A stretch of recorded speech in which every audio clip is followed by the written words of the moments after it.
Deus odeia o divórcio. E você? O que você pensa sobre isso? Aqui a gente pode fazer várias perguntas, né? Assim, sobre o que é prioridade para você, né? Eu posso perguntar para você, a tua prioridade é agradar a Deus? A tua prioridade é agradar você? A tua prioridade é ser feliz? Qual que é a tua prioridade? Então, quando você está 100% concentrado em agradar a Deus, você vai entender as coisas de uma maneira. Quando você está 100% pensando em si, agradar o ego, o egoísmo, né, como fez Nabucodonosor quando ele ficou egoísta, né, você vai agradar a si mesmo, vai fazer a própria vontade. Seja feita a minha vontade, não a sua, né? Mudamos a oração, então. Porque não tem o que discutir, né? O apóstolo Paulo, ele fala mesmo que existem muitas seitas de Satanás que se dizem cristãs, né? Então a pessoa serve o que quer, como quer, aonde quer. Mas você querer realmente agradar a Deus é se sacrificar a si mesmo, né? É estar com Cristo na cruz, sacrificando-nos a nós mesmos para que Cristo viva em nós e não mais nós, mas sim Cristo. É simples e puro assim. Em Malaquias, no capítulo 2, no versículo 16, diz assim: porque o Senhor, o Deus de Israel, diz que odeia o repúdio, e aquele que encobre a violência com a sua roupa, diz o Senhor dos Exércitos. Portanto, guardai-vos em vosso espírito, e não sejais desleais. Né? Desleais. Então, no versículo 14, ele fala sobre, e dizeis, por quê? Por que, Senhor? Porque o Senhor foi testemunha entre ti e a mulher da tua mocidade, com a qual tu foste desleal. Então, essa é a deslealdade que ele está falando aqui. Você foi desleal com Deus, com o Espírito do Senhor, ao ser desleal com a mulher da tua mocidade, sendo ela tua companheira e a mulher da tua aliança. Então, essa aliança que não tem fim, ela não termina.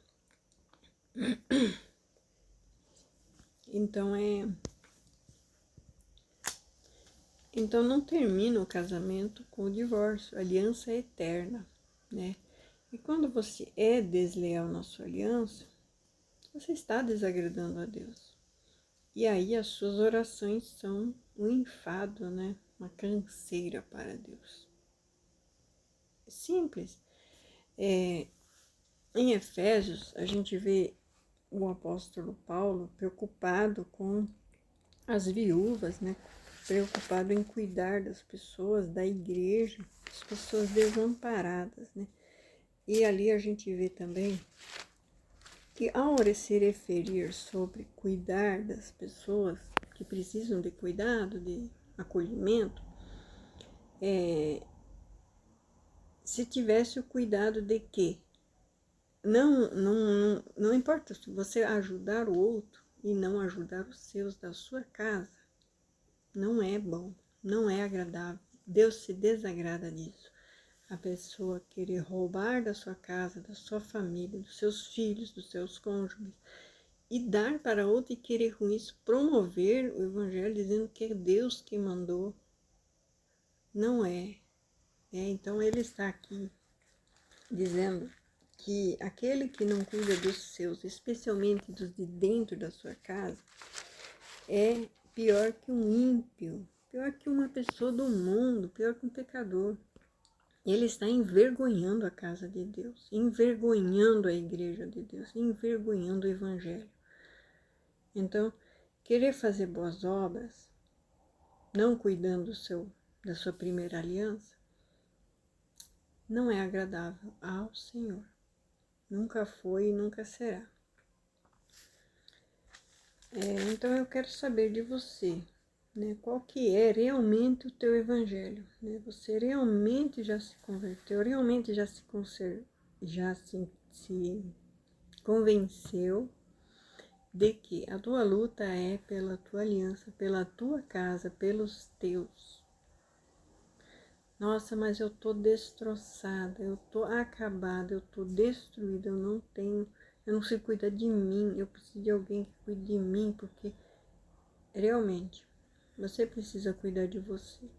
Mas primeiro você precisa entender os princípios de Deus, colocar cada coisa no seu devido lugar.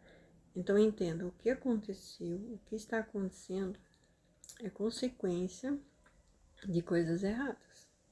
Ninguém vai para o deserto para não ser tratado. Então o deserto é tratamento, o deserto é renúncia, o deserto é abstinência, o deserto é cuidado próprio. É você olhar em redor e não ver nada e nem ninguém. É só você. Deus te isolou. Deus tirou todas as pessoas do seu redor para você olhar para você, para dentro de si e se tratar. E esse tratamento começa colocando as coisas no lugar.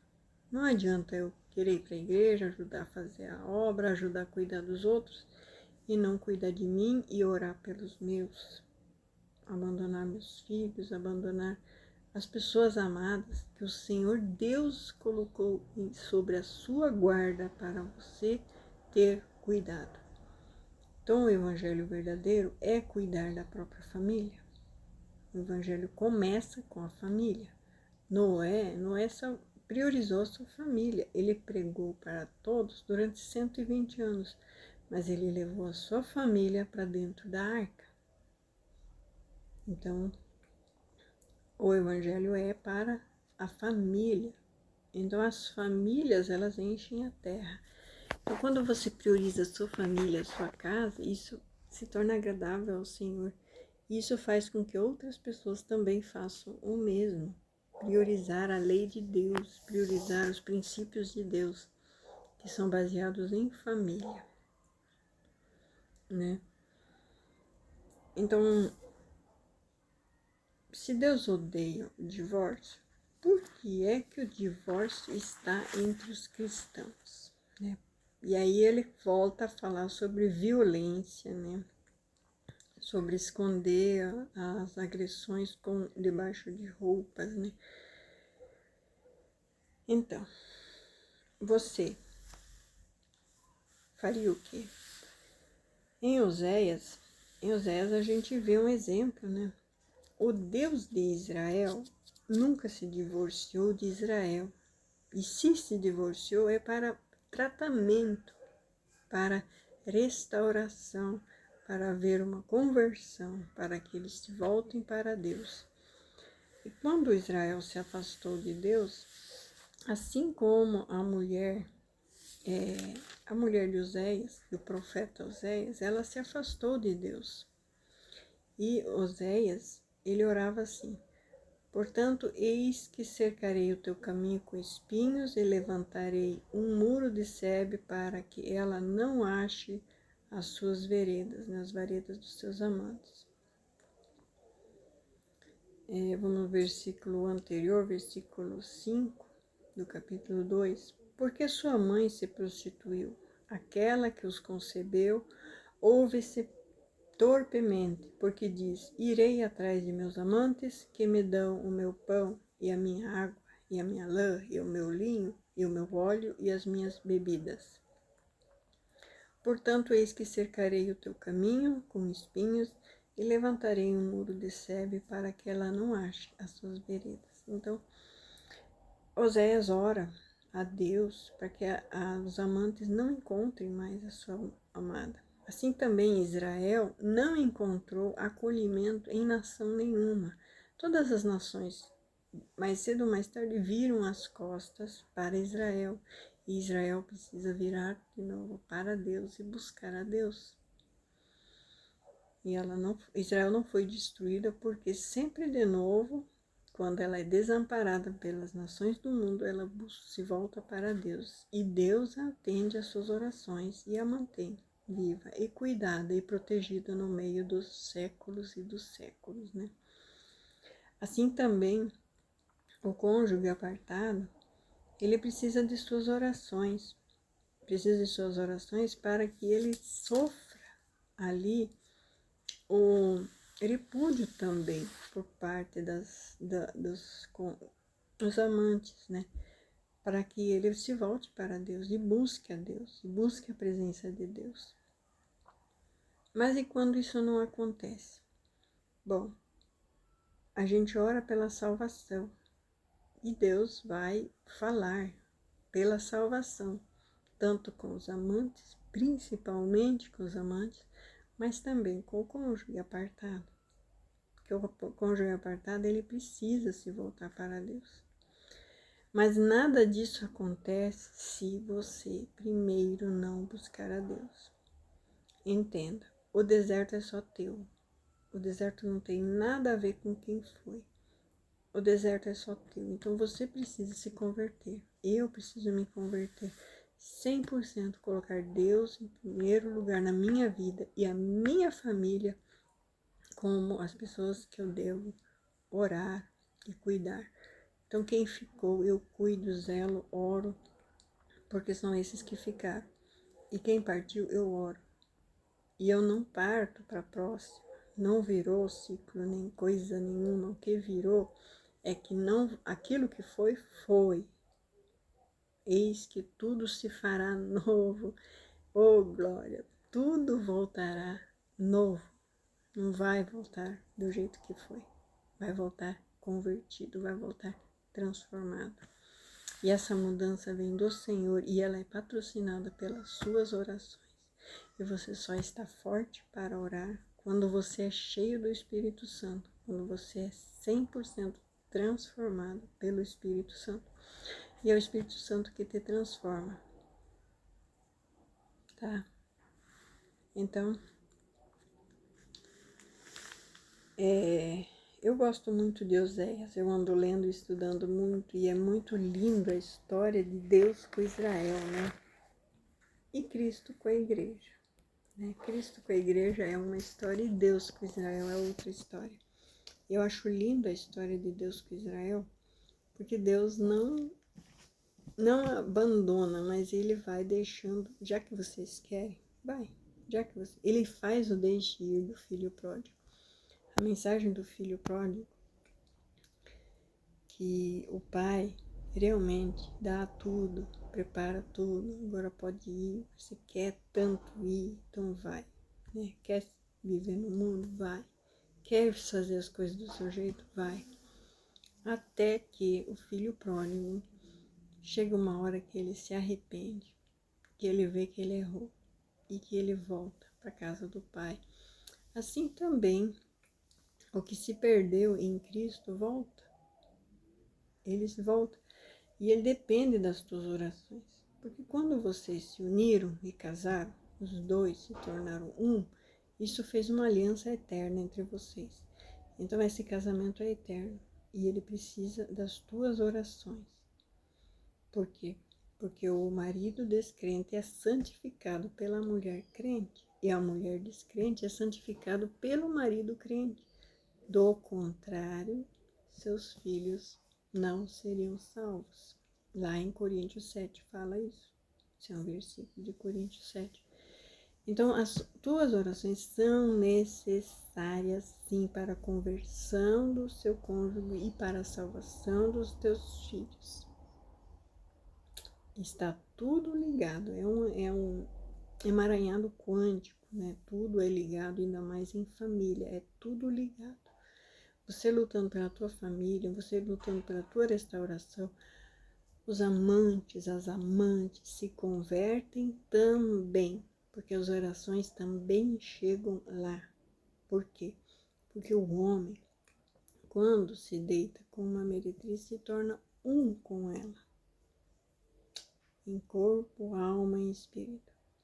Então ela também é atingida por todas essas orações para a sua salvação. Oh, glória! Oh, glória, como Deus é bom, porque Ele vai salvar também quem fez mal, né? Ele oferece essa salvação para quem fez mal. Infelizmente, temos alguns testemunhos muito tristes onde a outra pessoa não se converteu e teve fim trágico, né? Então ela se voltou contra. Eu não aceito, eu não quero essas orações e vai buscar em lugares escuros, em lugares negros, ajudas erradas e acaba se destruindo porque o mal que ela quer fazer não vem aqui, não atinge aqui e volta rapidamente para ela. Infelizmente, esses testemunhos eu não gosto, mas acontece. Mas os que se convertem, Deus prepara uma pessoa perfeita. Eles se casam e têm a sua aliança também, dentro da vontade e do propósito de Deus. Oh, aleluia, Deus é bom. Glória a Deus. Que a gente não pode falar sobre outras histórias, outros testemunhos, mas eles são assim, né? A gente ora pela salvação do nosso cônjuge e consegue salvar o outro lado. Quando esse outro lado de alguma maneira, mais cedo ou mais tarde, caem as escamas e é aberto a aceitar essa salvação. Então, por mais que Deus amolece o coração duro, né? Por mais que seja alguém irredutível, mas Deus sabe quem é para a salvação e quem não é, né? Então, permaneçam com Deus. Hoje eu vou fazer um vídeo mais curto, porque a voz não vai e eu não consigo falar muito tempo. Deus abençoe, em nome de Jesus, amém.